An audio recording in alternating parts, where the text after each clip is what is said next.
The United Nations Secretary General was in Nairobi for the first ever United Nations Environment Assembly, and he ended his two-day visit with a final stop here at Nairobi's State House, where they deliberated with President Uhuru Kenyatta over a raft of issues.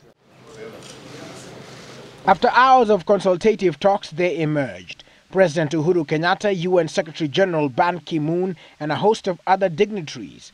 Kenyatta emphasizing the significance of the visit by the UN top brass. By saying that the presence of the Secretary General of the United Nations in Nairobi is actually of great significance to us here in Kenya.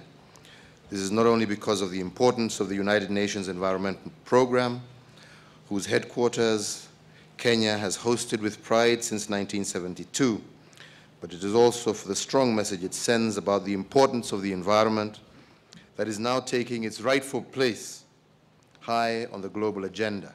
Kenya played host to the first ever United Nations Environment Assembly, hosting over 130 ministers of environment from different countries. This despite a raft of travel advisories and discourse on insecurity. The United Nations, through its Secretary General Ban Ki-moon, saying that they will help Kenya in combating terrorism. We have exchanged at length about how the United Nations and Kenyan government can work together in countering these heinous terrorist attacks against the people and the country, and the United Nations is determined to work together with the Kenyan government. Kenya has been lobbying the international community to treat illegal trade in wildlife as a major threat to global sustainability. Currently, local conservation efforts are hindered by the perception that illegal wildlife trade is a minor local issue. The lobbying at UNEA aimed at making criminal activities such as poaching and illegal wildlife trade be taken up by the UN General Assembly in New York.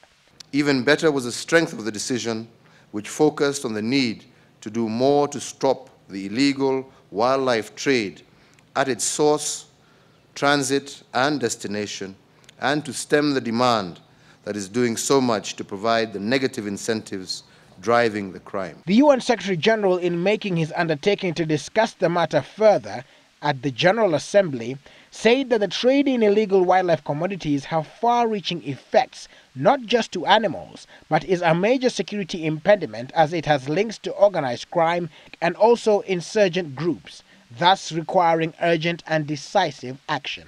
The illegal trade in timber puts up to $100 billion in the pockets of criminal cartels, militias, and terror groups. President Kenyatta reaffirmed the government's strong resolve in tackling the vice of poaching.